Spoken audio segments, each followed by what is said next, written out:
Hollywood Scriptwriter magazine is a trade publication that profiles screenwriters, producers, and directors. We let you into their lives where they tell you how they made their mark in one of the toughest industries of Hollywood, the big screen.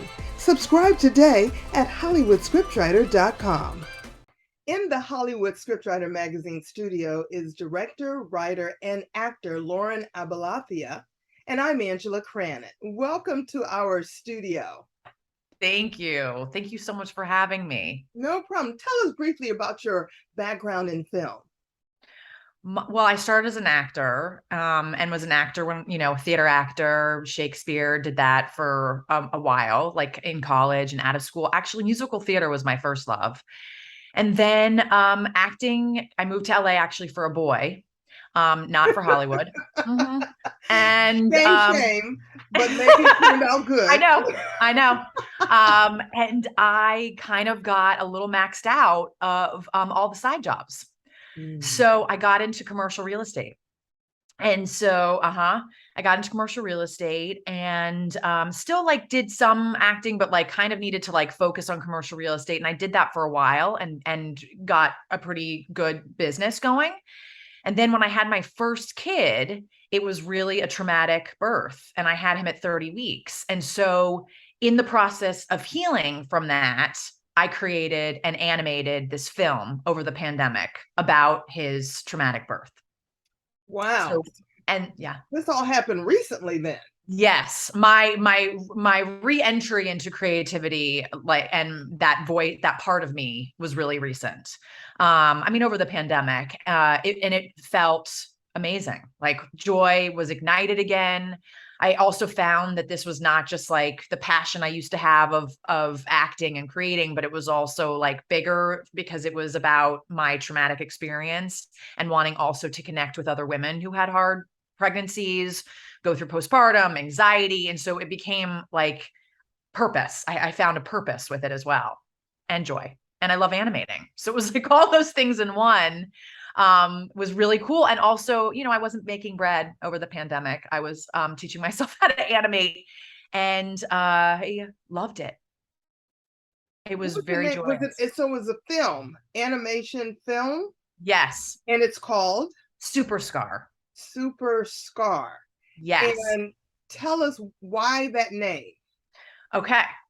So basically, that name is because, I'll tell you a little bit about the film because I can tell you how I got there. So at 30 weeks, I had abdominal hemorrhaging that led to an emergency C-section, that led to 2 months in the NICU, that led to the baby getting a hospital-borne infection and almost dying.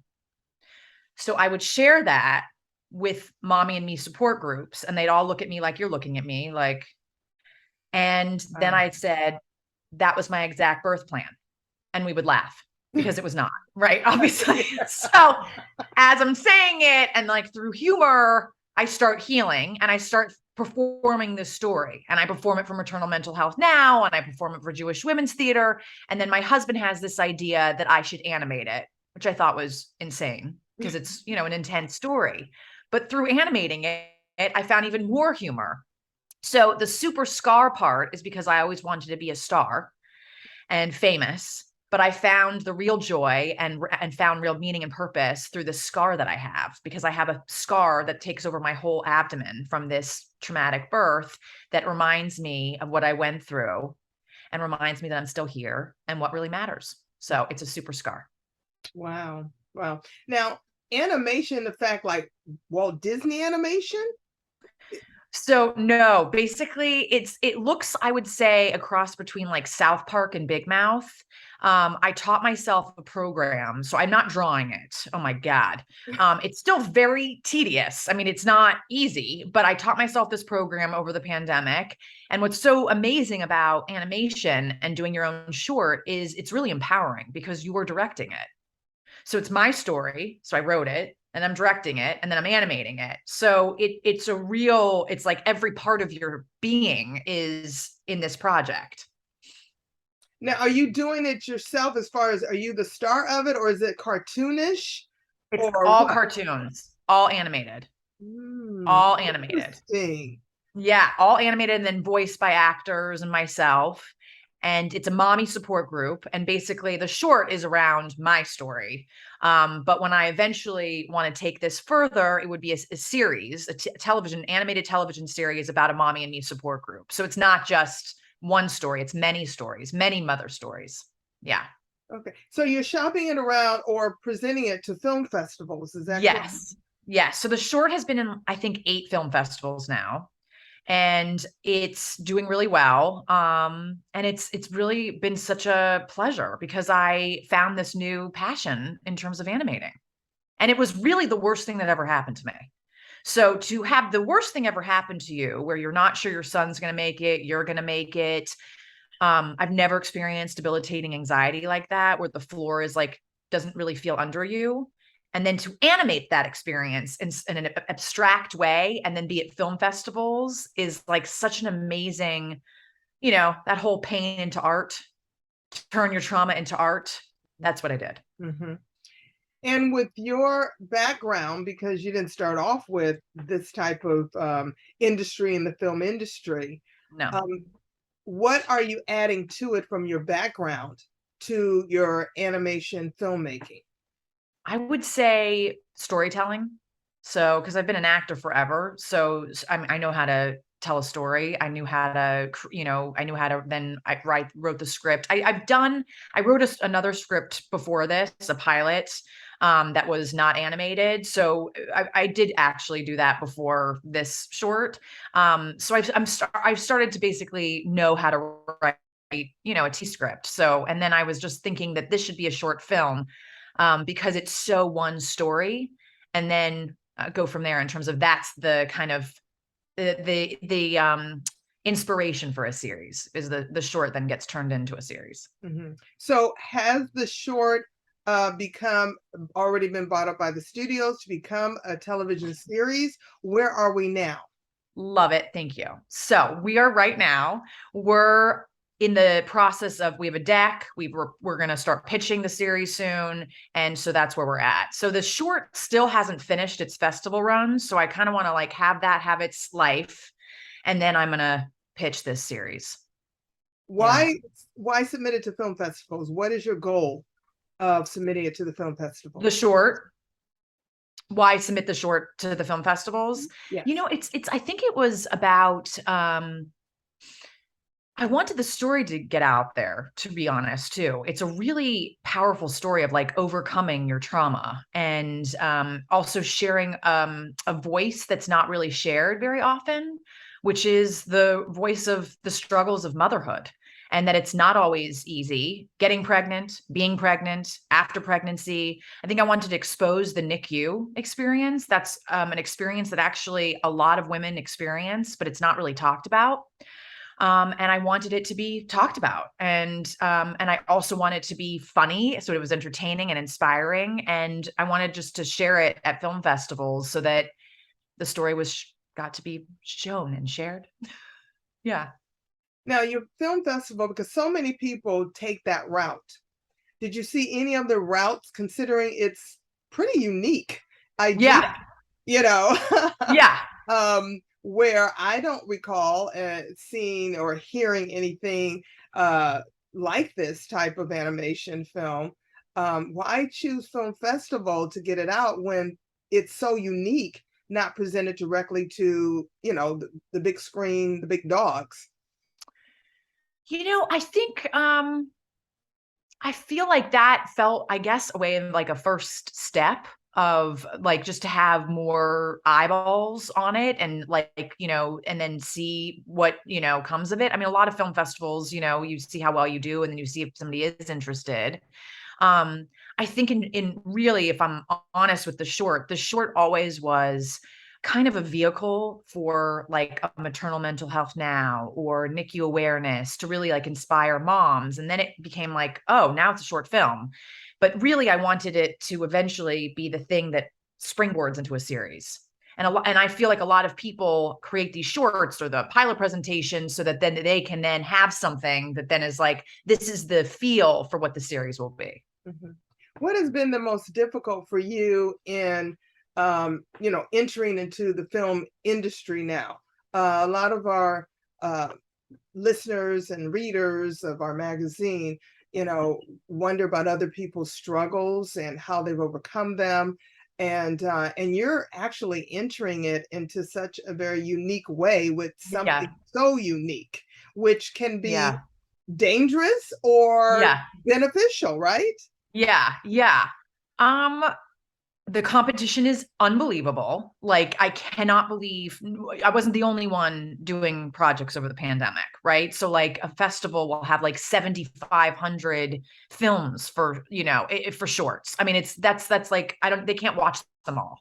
Um, but I would say, in terms of like the struggle and entering, I have found it like really rewarding. I mean, I have to say, what was kind of like surprising is that there was another animated short that a guy did about having cancer.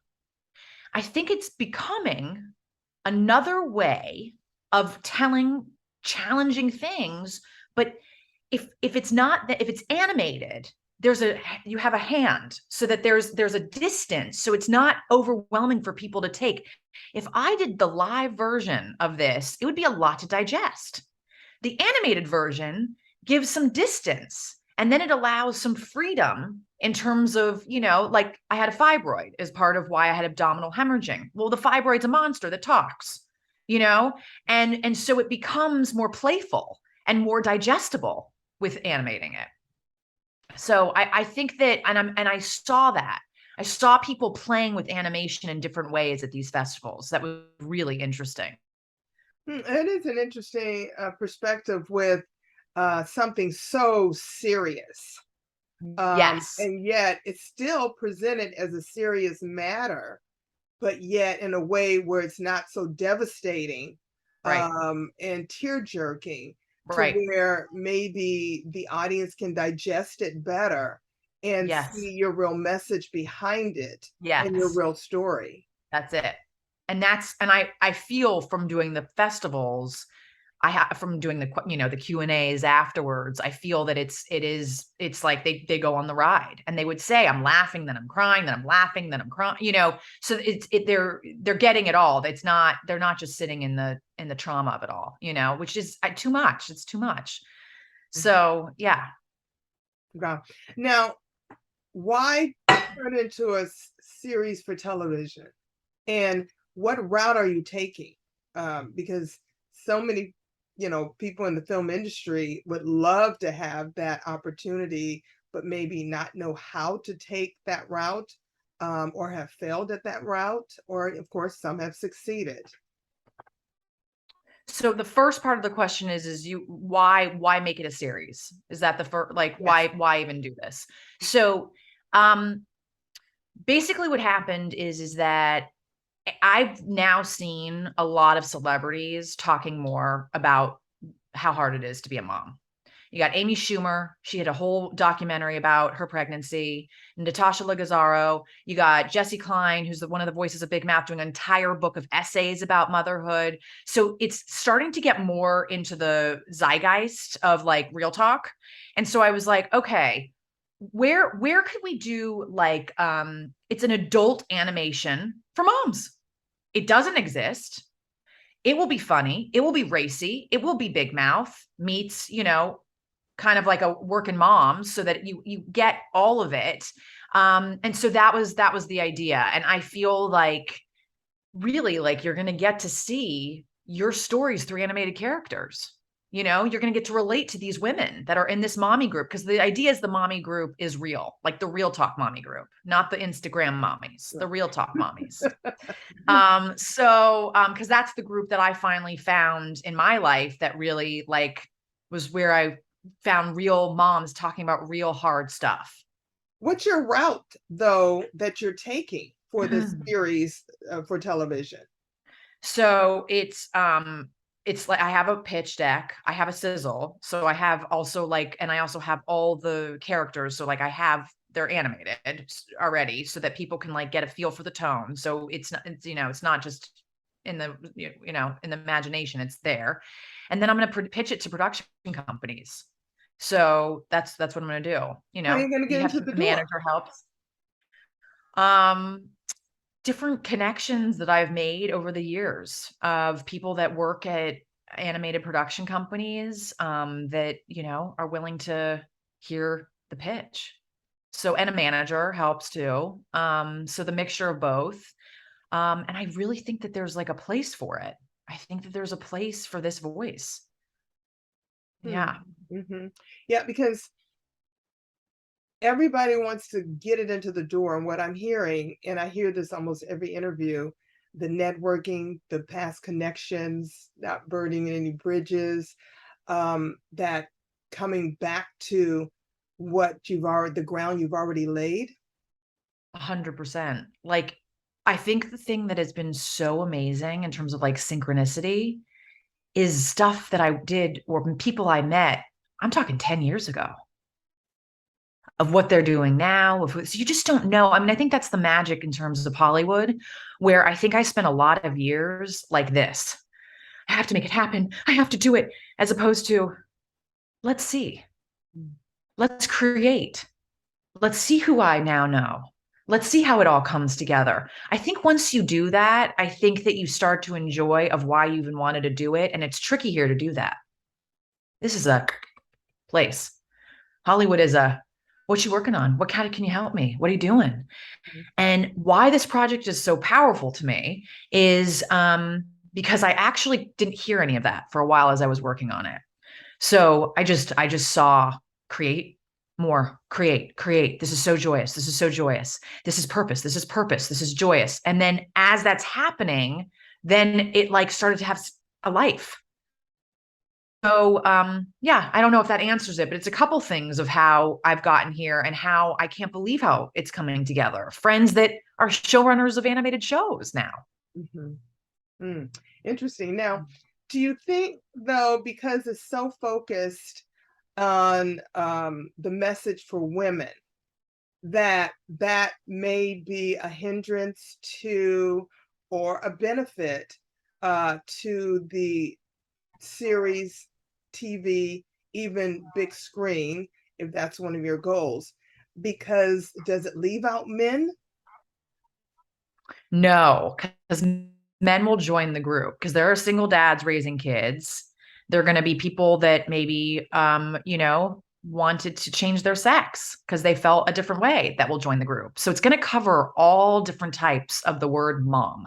Mom doesn't necessarily be female. So I really want to show the voices of like different ways that this comes to be. Motherhood, parenthood, comes in different forms. When I say the lift the veil of motherhood, I just mean it's not that Instagrammable, here's my perfectly dressed child, and we are just gallivanting on the beach with our hair blown. It's like, The what? wind, Yeah, the wind is just, what is the slow day to day of motion. this? Oh yeah, totally. Oh, and we're just laughing and blowing bubbles. I think I just want some real talk, but funny real talk. And also all the dimensions of what people go through even to get pregnant. And then now we do have the baby. And what's that like? So and I just love the idea of animating the story because you can have so much play with that. It's so abstract. I mean, it really is like puberty is for big mouth. This show will be for parenting and motherhood in a support group setting. Now, do you plan on it going to the big screen, or that's not one of your goals?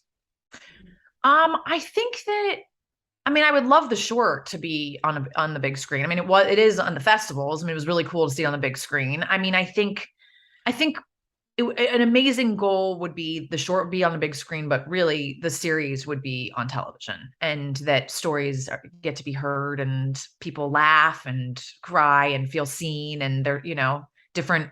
It presents different parts of this piece that a lot of people go through that doesn't get talked about, so you don't have to feel alone with it. Hmm.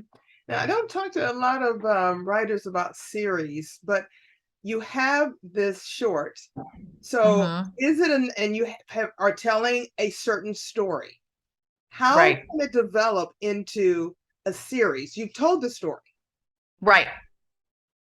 So my story is just one character. So now there are many characters and many other stories. So it just opens it up.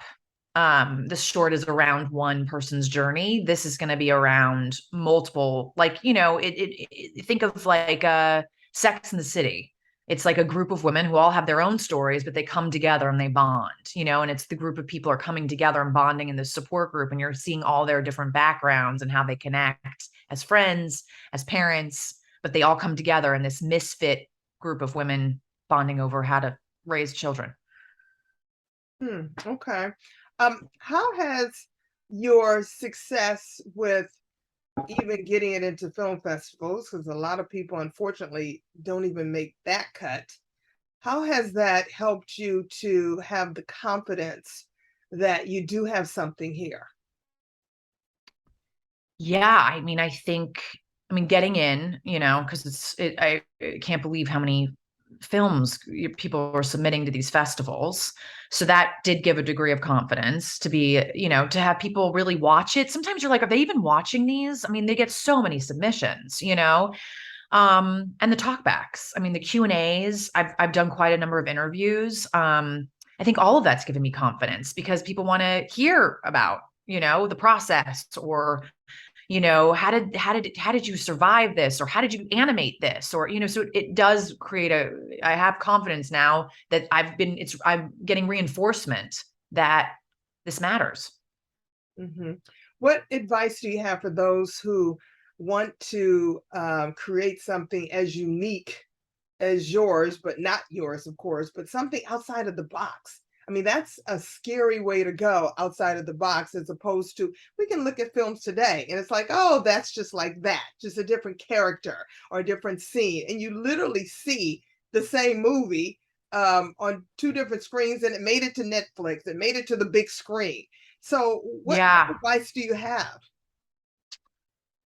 I think that, what is your truth? Like, what do you have to tell? What, like, can you not live without sharing?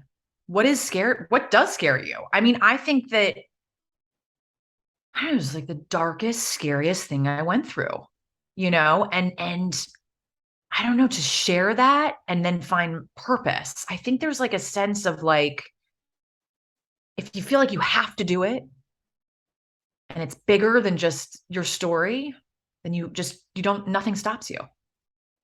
You just go, you know, relentless. You have to share it. I mean, it's interesting too, like with the stories that are starting to come out, I do feel like, they're unique in terms of, I do feel that people are sharing more boldly. I mean, especially with television is doing some crazy storytelling. I mean, you got to be really different to get on TV and then to continue on TV. So yeah, I don't know, that really, it took me a long time to find something that felt so like my truth. Like, what is this? I mean, I had a life coach, if you can believe it, in LA. I had a life coach, and she said to me, "What do you have to say? What is your story, Lauren?" And I was like, "I don't know." But I did that again, this, as opposed to allow more. I mean, that is a hard thing in Hollywood because you feel like your time's running out. Somebody's doing it better than you, faster than you. But once it's like set in, once you sit into what it is, like, all you want to do is work on that. Nothing is going to stop you. That's all I can say. It's like once you figure it out, like, it's just the voices go away. Hmm.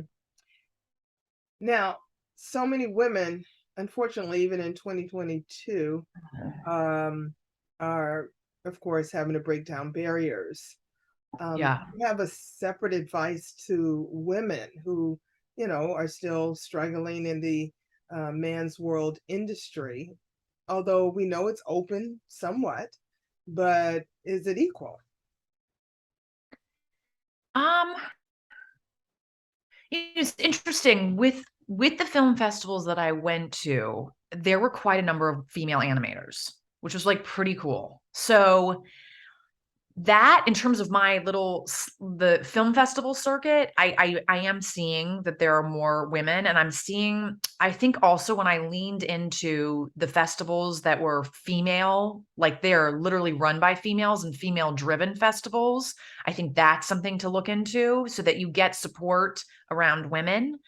In terms of breaking down barriers, I think that I'm like, one just has to continue their voice. I mean, you can't give up.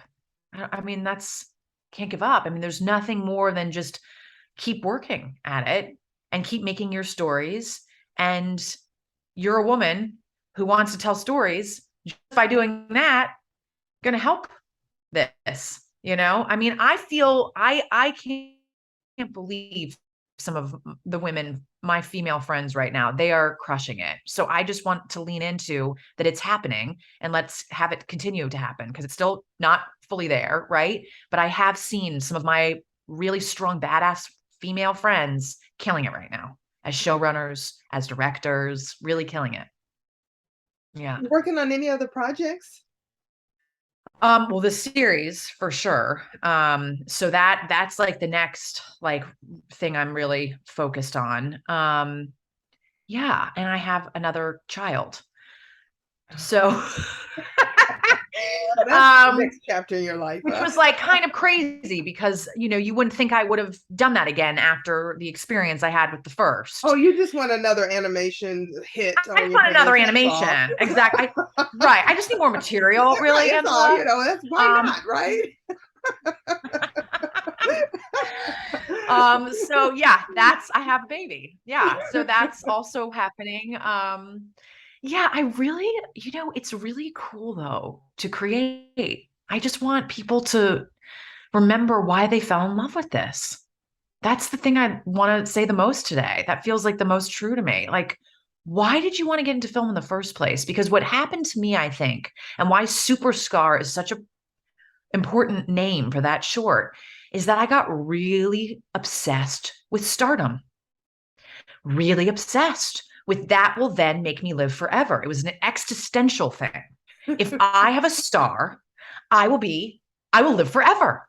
But the scar is what's the reminder of really what's meaningful and matters, which is like, I made it through this hard thing and who really is important to me lived.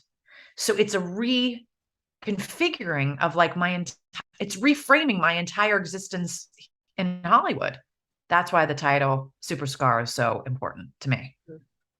Yeah, because so many screenwriters, producers, and directors are working on multiple projects, and I'm like, my head Mhm. spins sometime with really all those. Right. But Yeah.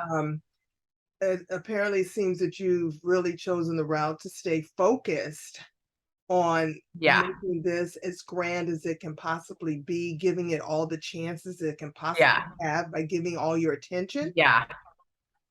Yes.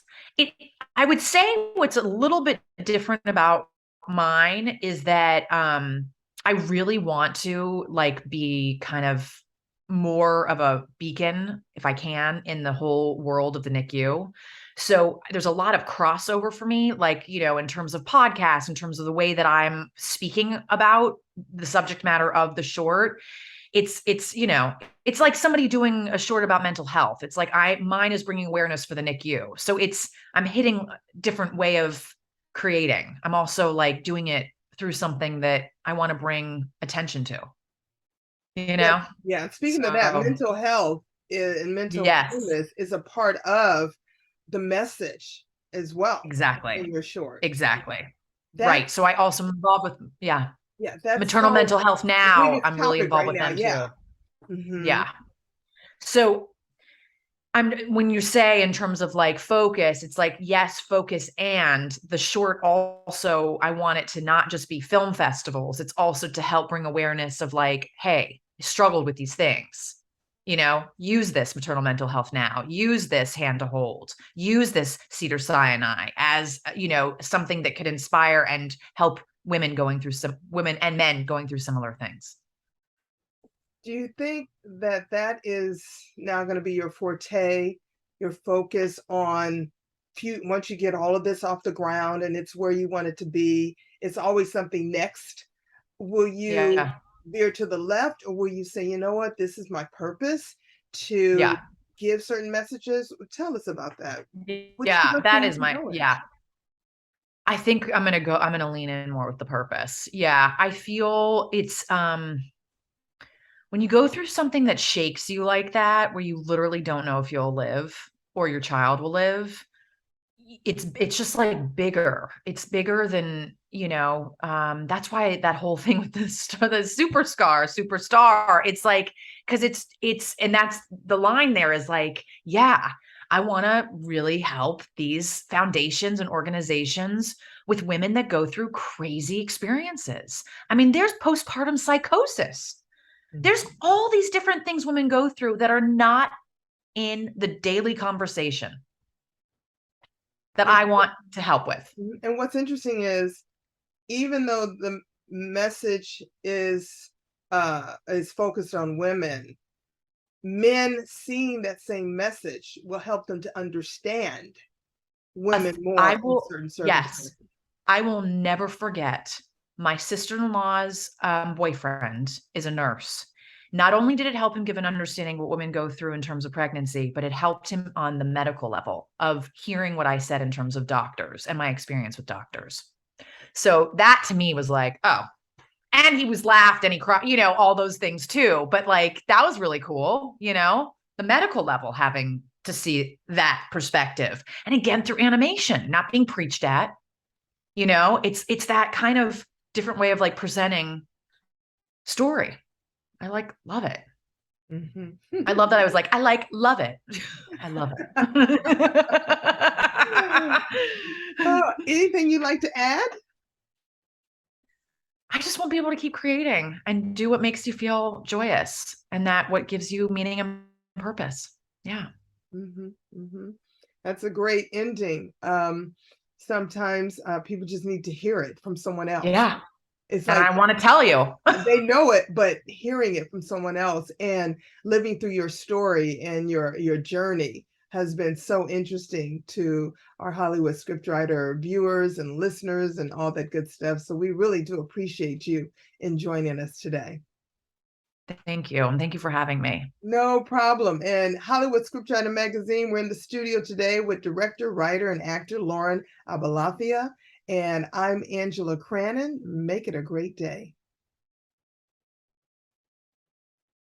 Okie dokie, let me stop the recording. Hollywood Scriptwriter Magazine is a trade publication that profiles screenwriters, producers, and directors. We let you into their lives where they tell you how they made their mark in one of the toughest industries of Hollywood, the big screen. Subscribe today at hollywoodscriptwriter.com.